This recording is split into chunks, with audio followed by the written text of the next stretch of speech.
Masasayang mga araw na kasama kita.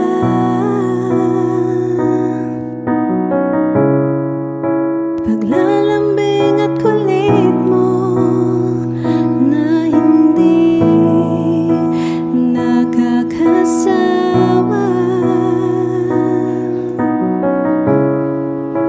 Punong-puno ng ligaya ang ating pagsasama, na parang wala nang sisira ng lahat.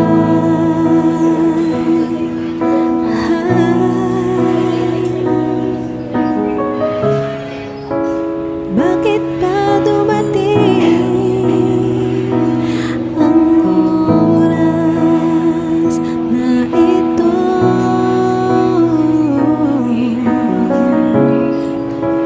Nabalitaan ko na wala Kamatayan ng kanyang hinirang.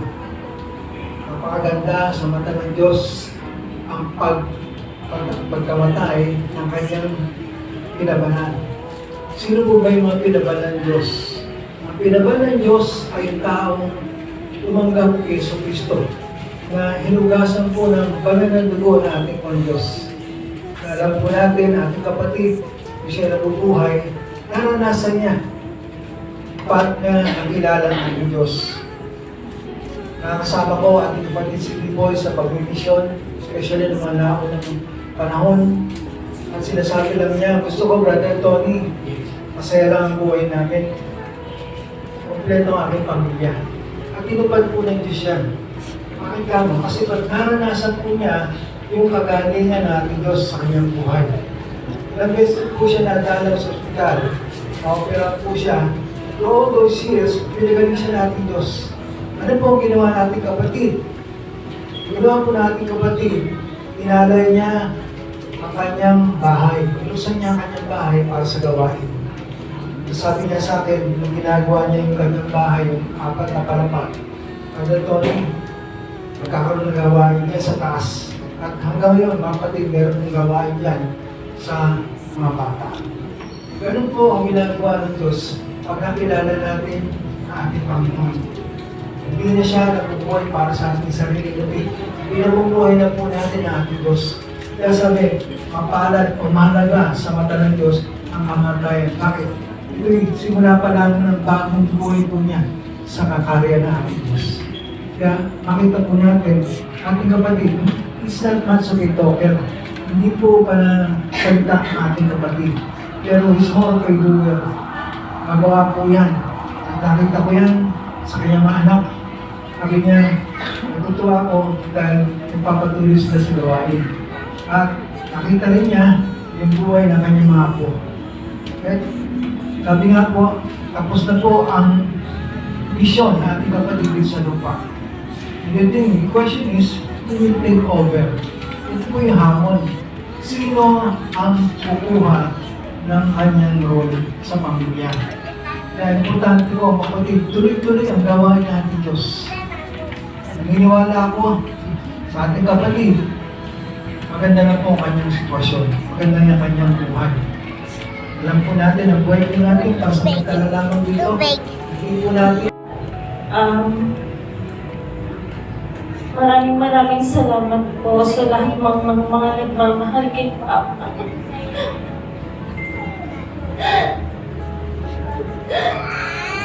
Sa lahat na akong malalay sa amin. Sa lahat na mga tumulong sa amin. Sa pambuong pamilya namin, lalo na sa LIC family. Sa mga kapitbahay na nagdumami sa amin, sa mga kaibigan naman anak namin. Maraming salamat sa inyo. Lalo pa kay Jessica. Na siya yung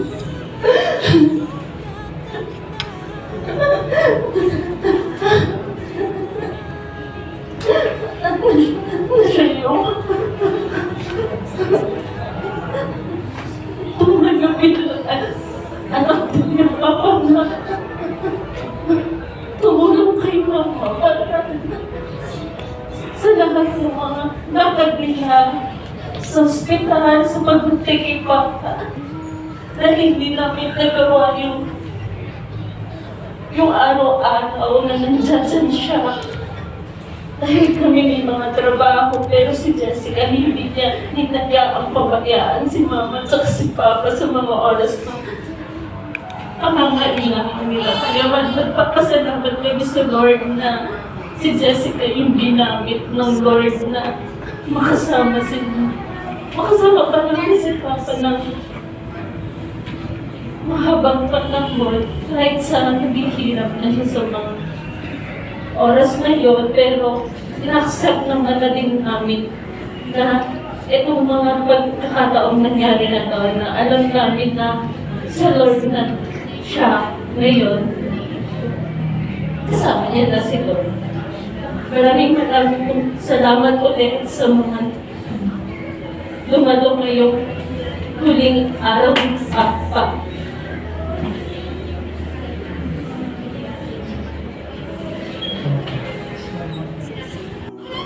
Nagagawa po siyang magpalakas sa mga tao na mga empty po. Napalakas niya po yung buhay ng mga tao na bumibisita po sa akin.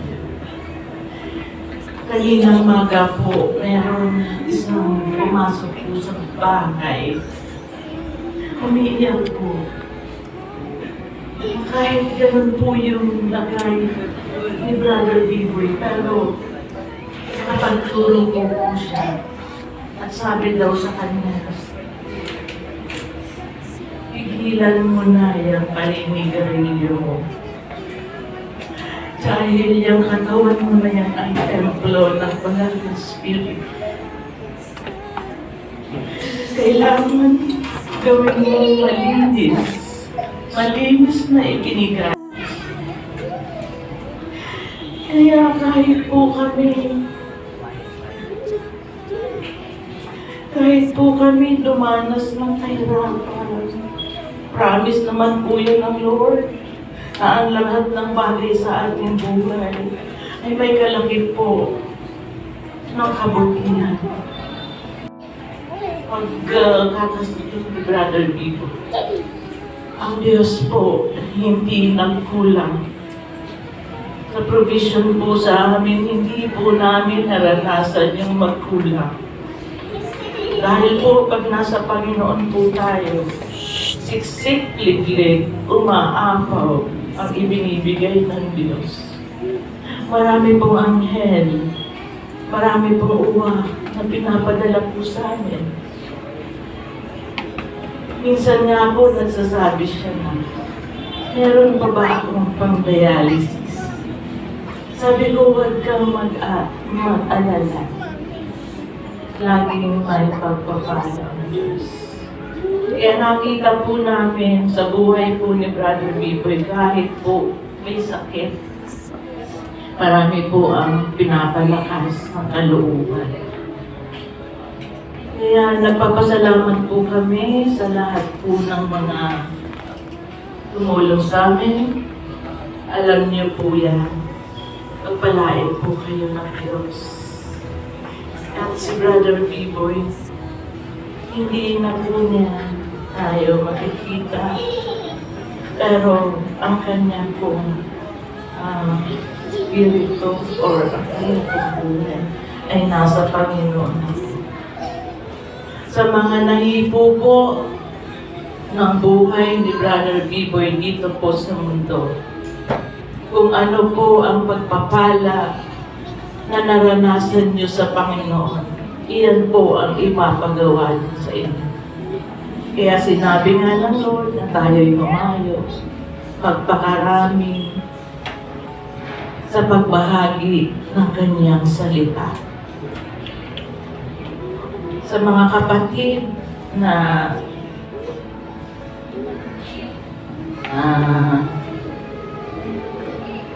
dahil nasailam makita niya po Yung kapatid niya bunso. Talagang niyakap po niya. Ang daan sa pulo. Nabukasan ng paalam niya. Kaya ang buhay po natin, hindi po natin pwedeng ipangako. Kasi hindi po natin alam kung anong mangyayari ngayon.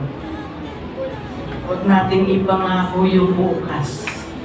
Kasi pwedeng may mangyari sa araw na ito.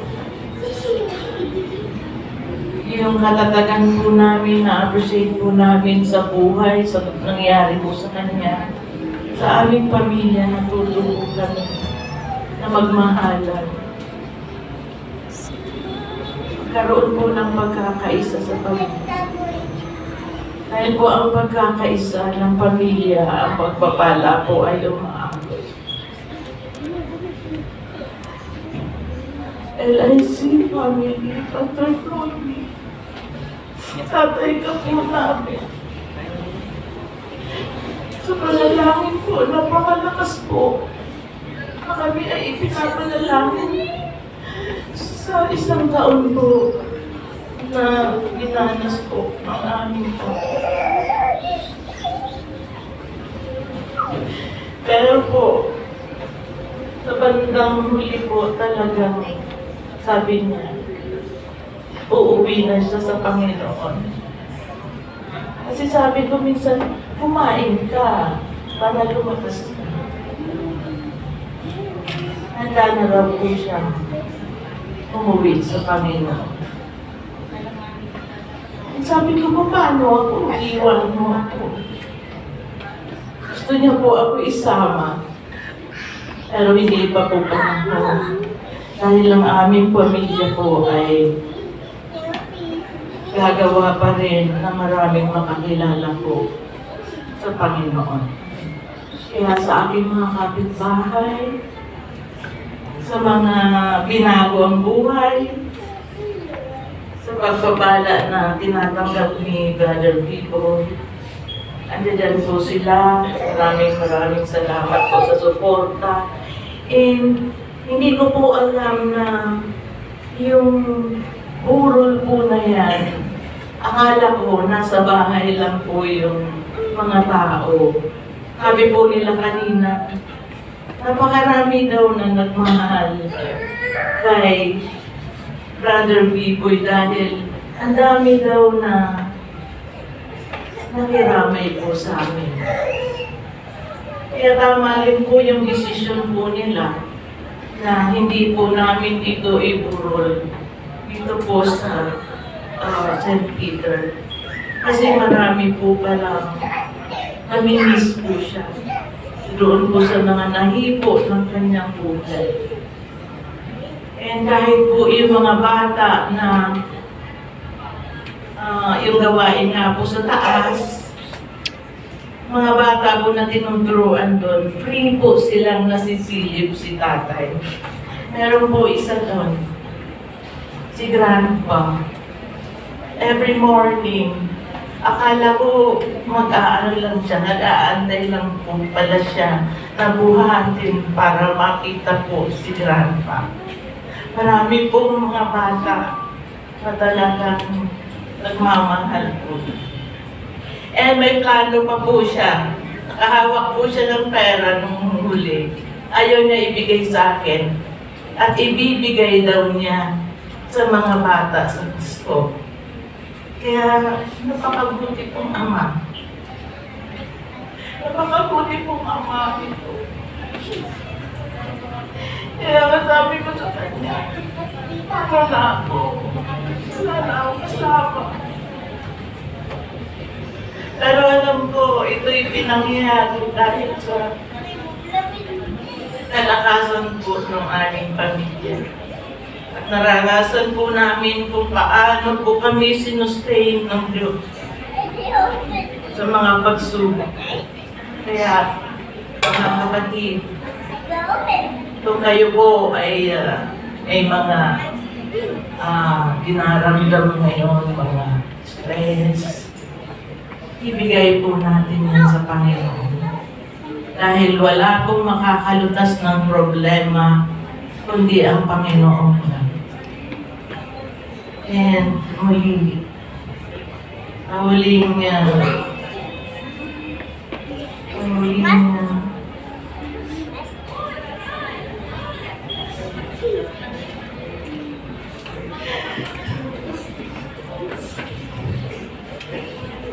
So, maraming pong salamat po. Pagpalain ka na ng Diyos.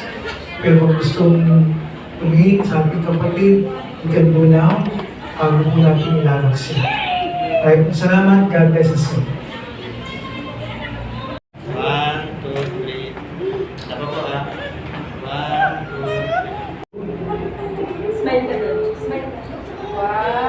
1, 2, 3. Apa po ah? 1, 2, 3. Sali ka doon. Sali ka na ano? Right. Hindi ka sa try. Tapos si Ernie naman po. Si Uwi na po. 1, 1,